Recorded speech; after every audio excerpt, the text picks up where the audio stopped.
Oh salut à tous, amis chasseurs, aujourd'hui on va parler des mires, des guidons, de la superposition des éléments visuels qu'il y a au niveau du canon. Vous le savez comme moi, de plus en plus de fusils de chasse sont équipés de ces petits équipements fluorescents. Souvent c'est un petit bout de plastique fluo, donc jaune, rouge, vert, il y a un petit peu toutes les couleurs. Et vous en avez un qui va être au bout du canon et un qui va être à peu près au milieu du canon. Alors parfois on a ces petites baguettes fluo, comme on les retrouve aussi souvent en ball-trap, ou alors plus classiquement un petit point blanc. Alors je vais pas faire blanc sur blanc sinon on le verra pas, mais vous avez ici un petit point, voilà comme ça, qui est blanc, un autre qui est ici. Et la question qu'on se pose souvent, c'est est-ce qu'il faut confondre ces deux choses-là ou est-ce qu'il faut les superposer?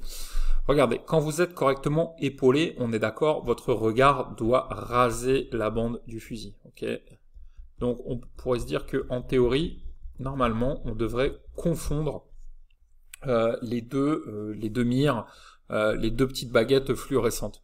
Ça voudrait dire quoi? Ça voudrait dire que normalement, ce que vous allez voir, c'est un seul point vert. Ok, si vous êtes ici, puisque si vous les confondez, ça signifie que votre regard il est bien rasant sur la bande du fusil, ce qui laisserait à penser que puisque votre regard est rasant sur la bande du fusil, votre tête est bien positionnée et que vous êtes pas mal pour faire votre tir de chasse, que la position de la tête a l'air bonne, ce qui est très important pour réussir votre tir de chasse. Donc en réalité, on pourrait se dire, ok, dans ce cas-là, il faudrait que je vois juste le point vert. Mais on peut aussi avoir une situation qui est un peu différente, où on va être comme ça. Je vais refaire une autre page. J'ai mon œil là qui est toujours rasant sur la bande des canons. Donc le canon du haut est là. Voilà. Ici j'ai mon deuxième canon. Là j'ai la bouche du canon. Et on pourrait se dire, ok, j'ai ici ma petite baguette vert fluo. Ah zut, je voulais la faire en vert, je l'ai fait en noir, je vais changer de couleur. J'ai ma petite baguette plastique vert fluo, et devant j'en ai une rouge. Et on pourrait se dire, ben, ce que je voudrais avoir en fait, c'est une superposition. C'est-à-dire que ce que je vais voir, c'est du rouge, enfin du vert, et au-dessus du rouge. Ok? Ce qui voudrait dire dans ce cas-là que le fusil il est légèrement relevé. Hein, c'est ça, en fait, quand on a cette vision-là ici. Donc là, le fusil il est légèrement relevé. Donc est-ce qu'il faut avoir une superposition ou est-ce qu'il faut avoir quelque chose qui se confond et où je n'ai... Ah zut, je voulais changer de couleur, où je n'ai finalement que le point vert. Quelle est la bonne réponse? C'est ce dont on va parler dans cette vidéo. Ce qu'il faut comprendre, c'est que l'essentiel, quand on veut réussir à bien tirer, c'est que votre crosse, elle soit soudée à votre joue. Donc, si je fais un fusil très très schématique, parce que moi je suis pas un grand dessinateur, mais l'avantage de cette petite tablette graphique, c'est que ça permet de bien comprendre les choses. Ça c'est vous, ça c'est le fusil, ok, la détente, les canons. Vous avez compris le principe. Quand on est bien positionné sur son fusil, là je l'ai mis un petit peu haut, en réalité votre regard il doit être là, votre regard il doit être vraiment rasant sur la bande. Pourquoi c'est important de bien positionner sa tête? C'est important de bien positionner sa tête parce que si votre tête elle est trop en avant, ben, votre regard il va être trop haut, d'accord? Donc vous allez le positionner ici. Si votre tête elle est trop en arrière, ben, à cause de la pente du fusil, votre regard il va être positionné trop bas, et la conséquence, c'est que vous allez compenser soit trop haut, soit trop bas. Et il faut savoir que la pente, c'est un paramètre de conformation qui est super important, puisque quelques millimètres en trop ou en moins au niveau de la pente, ça va se traduire par des dizaines de centimètres, trop haut ou trop bas au niveau du gibier. Hein, c'est très logique, hein. Si vous vous êtes positionné ici, que votre gibier il est là à 25 mètres, vous avez votre ligne de tir qui est là, quelques millimètres là-bas, c'est soit beaucoup trop haut, soit beaucoup trop bas, ok, à cause de la distance. Donc c'est super important que votre regard rase la bande.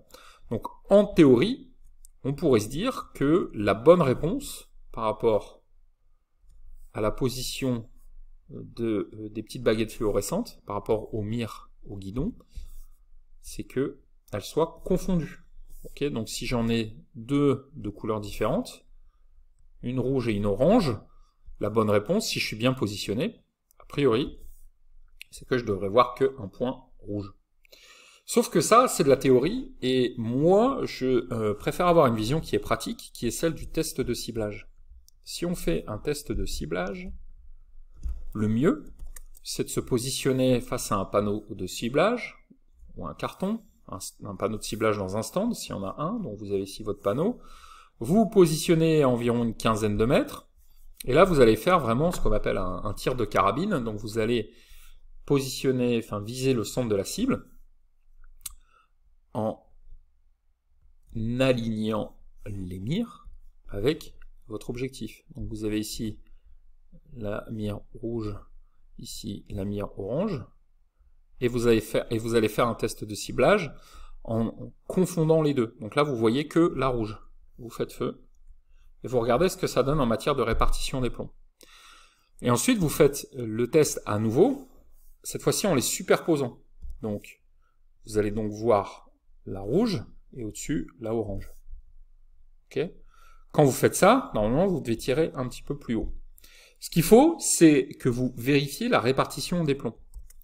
Normalement, avec un fusil de chasse, on a une répartition des plombs théorique,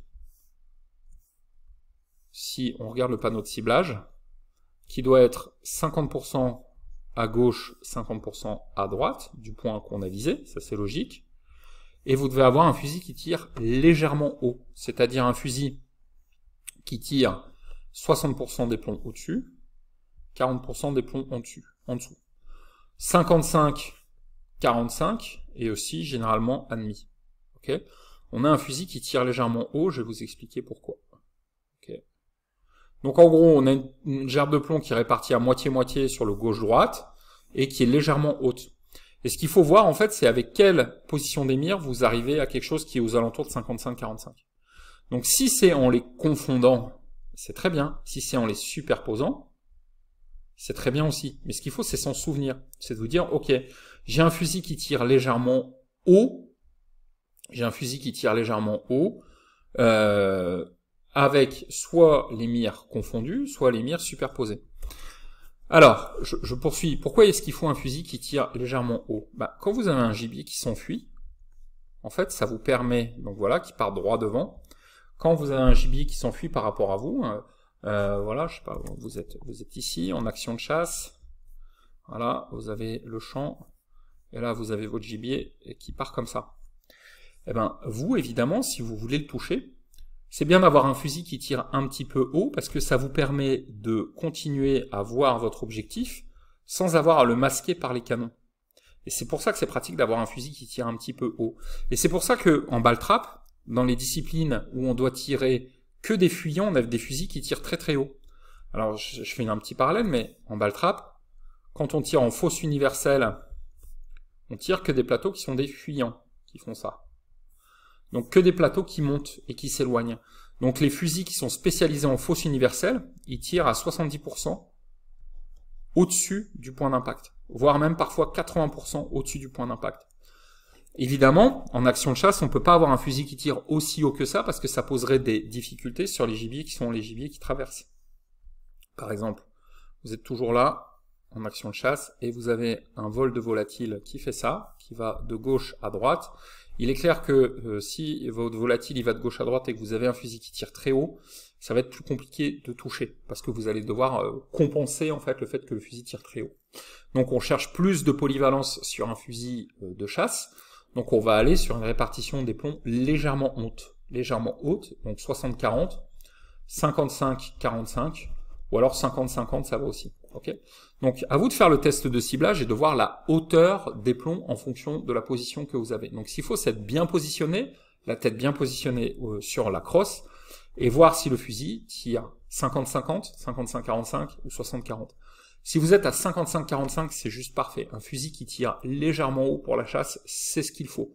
Et à vous de retenir, vous vous dites, ok, je suis à 55-45 lorsque les mires sont superposés, c'est parfait.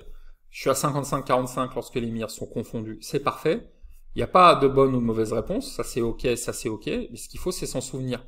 De manière à ce que vous puissiez ensuite travailler votre épaulé, à avoir toujours la tête qui est correctement placée au niveau de la crosse, de façon à ce que votre regard soit rasant.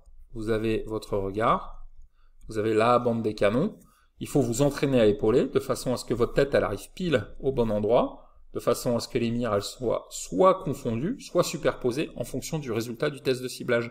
Comme ça, on part de la réalité du terrain. Donc c'est un petit détail, mais qui n'en est pas un. En tout cas, si vous voulez avoir plus d'informations sur la conformité du fusil de chasse, je vous invite à télécharger le guide gratuit. Testez votre fusil. C'est une petite formation gratuite, complète, que vous pouvez télécharger gratuitement en cliquant sur le lien qui est dans la description si vous regardez cette vidéo directement sur YouTube. Si vous êtes sur le blog Chasseur Technique, vous devez utiliser le petit formulaire qui se trouve sous cette vidéo.